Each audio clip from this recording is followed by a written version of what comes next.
Hello friends, welcome back to the channel और एक बार फिर से आपका स्वागत है सर्वर्स किचन में। दोस्तों, आज हम सीखेंगे कि आखिर जैक फ्रूट यानी कि कटहल और मैंगो यानी कि आम का मिक्स अचार कैसे बनाते हैं। तो इस वीडियो को अंत तक देखिए और अगर अभी तक हमारे चैनल को आपने सब्सक्राइब नहीं किया तो नीचे एक रेड बटन दिख रहा होगा जिसे ज़रूर दबाएं और चैनल को अभी सब्सक्राइब कर लें। तो चलिए शुरू करते हैं कि आखिर जैक फ्रूट और मैंगो का पिकल कैसे बनाते हैं। दोस्तों, ये जो स्टाइल है ये काफ़ी घरेलू रेसिपी है। सबसे पहले हमें बाज़ार से कटा आम और कटहल लेकर के घर पर आना है और उसके बाद हम इस वीडियो में आपको बारी बारी से बताते चलेंगे कि आखिर आपको उस आम और कटहल से क्या करना है।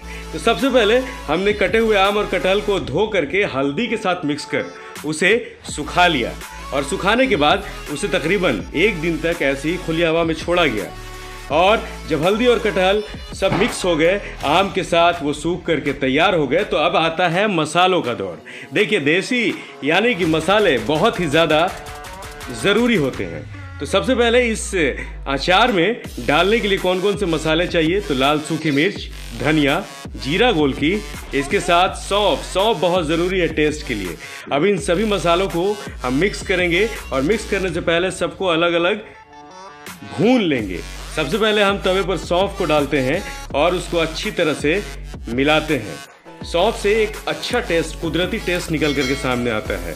सौंफ अच्छे से भुना रहेगा तो पीसते वक्त उसे और भी ज़्यादा मज़ा आएगा और वो अच्छा फ्लेवर देने वाला है। तो सौंफ की बारी जैसी ही ख़त्म होती है वैसी ब्लैक पेपर और जीरा यानी कि देसी अंदाज में जीरा और गोलकी कहते हैं उसे हम एक साथ तवे पे डालते हैं और उसके साथ कोरिएंडर यानी कि सूखा हुआ धनिया, याद रहे खड़ा धनिया की बात करें, हम पाउडर उसे बाद में बनाएंगे।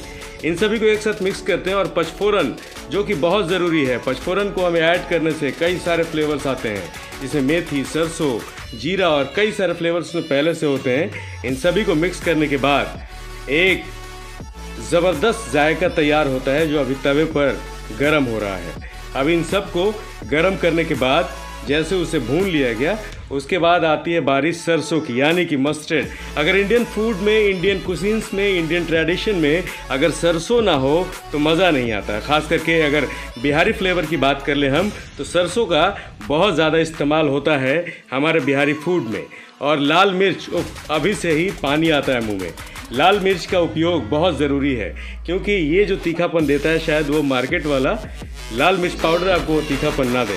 हम उस लाल मिर्च पाउडर को भी ऐड करते हैं लेकिन कलर के लिए, टेस्ट के लिए नहीं। तो लाल मिर्च पाउडर बनाने से पहले हम उसे खुद ही तवे पर भूनते हैं और तवे पर भूनने के बाद उसमें जो क्रंचीनेस आता है उससे वो ग्राइंड अच्छे तरीके से होता है।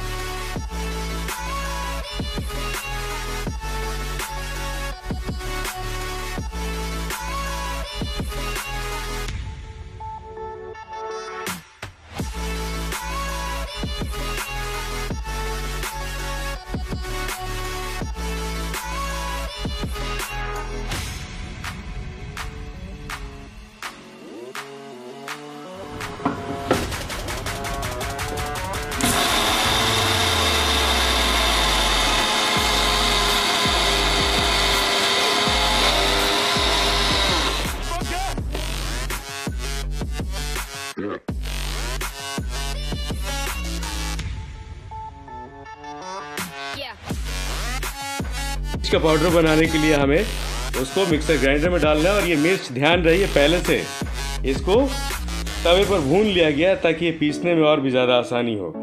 मिर्च को पीसते हैं, उसका पाउडर बनाते, याद रखिए आँच वाँच तो ना पड़े, नहीं तो फिर बहुत ज़्यादा प्रॉब्लम हो जाएगी। और देखिए, ये हमारा मिर्ची पाउडर तैयार है और इसको हम मिर्ची पाउडर और इस पाउडर जो पहले हमने बनाया था, दोनों को एक साथ मिक्स कर लिया। क्या कलर आया ना, एकदम रेडिश।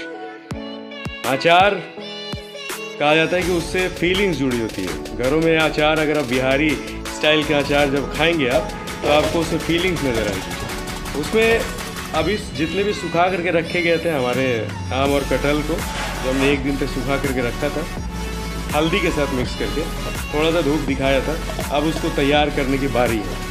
उसको एक गमले में लेंगे, इसको गमले भी कहते हैं, टब भी कहते हैं, कप भी कहते हैं, अपनी अपनी लैंग्वेज में कह सकते हैं। कोई गहरे बर्तन में उसे ले करके अब उसे एक साथ उसमें मिक्स करने की बारी है। इन सभी मसालों को धीरे धीरे मिक्स किया जाएगा। तो ये सभी एक बड़ा सा भगोना कह सकते हैं इसको, तसीला, इसको लिया गया है और उसमें हमने कटहल और आम को डाल दिया है। अब उसमें नमक ऐड करना है अपने स्वाद अनुसार। नमक बड़े बुजुर्गों का सलाह ले लें तो ज़्यादा अच्छा रहेगा, क्योंकि नमक कभी ऊपर नीचे हो गया तो सारा टेस्ट बिगड़ जाता है। नमक ये डाल करके अभी मिक्स किया जा रहा है इसको।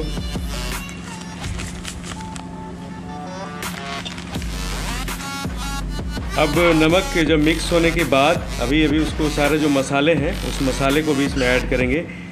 देख लें कितना अचार है, उसके अनुपात में अपने मसाले को उसमें ऐड करें। बेसिकली अगर आप अनुपात कर लेंगे तो आप जब अचार बनाएंगे तो उससे खुद ब खुद समझ में आ जाएगा। ये कलौंजी है और उसके साथ सौंफ जो रखा था, मंगरेला भी कहते हैं उसको, और उसमें आप ऊपर से हम लोग थोड़ा सा हल्दी ऐड और करेंगे। और उसके बाद थोड़ा सा हमने जो पहले बताया था आपको कि जो मिर्च पाउडर है, कलर के लिए हम अलग से मिर्च ऐड करते हैं, जो कि पाउडर जो मार्केट में मिलता है। इससे पहले जो हमने मिर्च ऐड किया था वो मिर्च हमारी घर में तैयार की हुई मिर्च थी। और मस्टर्ड ऑयल, शुरुआत में मस्टर्ड, बाद में मस्टर्ड और आखिर तक ही मस्टर्ड ऑयल, वही है सरसों का तेल जिसमें पूरा अचार पक करके तैयार होना है। अचार को अब मिक्स किया जाएगा, सारे मसाले इसमें नमक, धनिया, पचफोरन, गुलमिर्च, जीरा, मिर्चा, सौंफ, मंगरेला, अजवाइन, सब कुछ मिक्स हो गया है। और मिक्स होने के बाद अब इसे अच्छे तरह से मिलाना है। जिस तरह से आप मैरिनेट करते हैं ना, एक तरह से ये ट्रेडिशनल मैरिनेशन विधि ही कहते हैं इसको, क्योंकि इसमें कोई आग का यूज़ होता नहीं है अचार को पकने में। ये अभी सभी मसालों के साथ जो पहले से भुने हुए हैं, ये अब धूप में धीरे धीरे वो पकना शुरू होगा। 10 से 20 दिन के अंदर ये अचार खाने लायक होगा। लेकिन कहते हैं कि अचार जितना ज़्यादा पुराना हो उतना ज़्यादा उसमें लज्जत आती है, ज़ुबान को उतना ही ज़्यादा पसंद आता है। तो ये अभी हम लोग मिक्स कर ले रहे हैं इसको। और मिक्स करने के बाद कोशिश ये रहेगी कि जो नीचे वाली चीज़ें हैं वो ऊपर आ जाए और जो ऊपर वाली चीज़ें वो नीचे आ जाए, और हर एक हिस्से में ये मसाला पूरी तरह से लग जाए। मसाला जब लग जाता है तो उसके बाद उसे थोड़ा देर तक छोड़ना पड़ता है, और छोड़ने के बाद अब इसे हम धूप में रखेंगे। अभी शीशे में यानी कि बोयाम में यानी कि कनस्तर में यानी कि जो भी सामान जिसमें आपको इसको रखना है उसमें रखने से पहले अभी इसको एज इट इज़ इसी तरह से 1 दिन तक और भी धूप लगने देंगे, ताकि ये थोड़ा सा और पक जाए। और जब घरों में अचार बनाते हैं तो उसका अलग ही मज़ा आता है, क्योंकि सभी मिल करके इस विधि को देखने की कोशिश करते हैं। धूप की तरफ सब कुछ, सारा का सारा रोल इसमें धूप का ही है। आपका रोल बस इतना है कि इसमें मसालों को अच्छे तरह से मिक्स किया जाएगा। अभी क्या है कि इसको 1 दिन धूप में दिखा दिया गया है। अब ऊपर से अजवाइन डाला जा रहा है। अजवाइन डालने के बाद अब इसे बोयाम में हम फिल कर रहे हैं।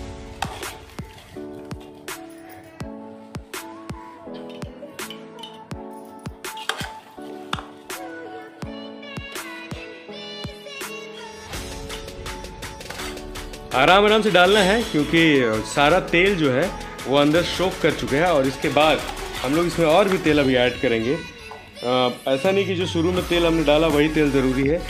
मैंने आपको बताया था कि शुरू में भी मस्टर्ड, बीच में मस्टर्ड और आखिर तक मस्टर्ड ही मस्टर्ड है। तो जितना ज़्यादा तेल में डीप रहेगा उतना ज़्यादा ही टेस्ट आएगा और उतना ज़्यादा ही अचार सेफ भी रहेगा।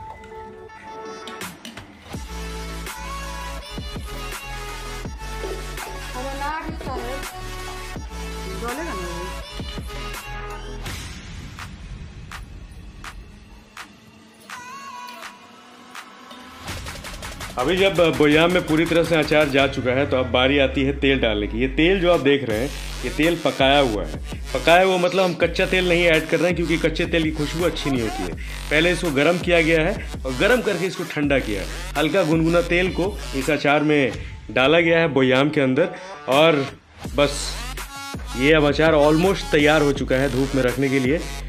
सारी की सारी तैयारियाँ हो चुकी हैं और इसे अब बस धूप में रखना बाकी है। तो फाइनली जहाँ पे शेडेड सनलाइट आती हो, डायरेक्ट सनलाइट आती हो, वहाँ पर ले जाके आप इसे रख दें। वीडियो अगर अच्छा लगा और अब तक अगर बने हैं तो लाइक और सब्सक्राइब कर लीजिएगा। Thank you.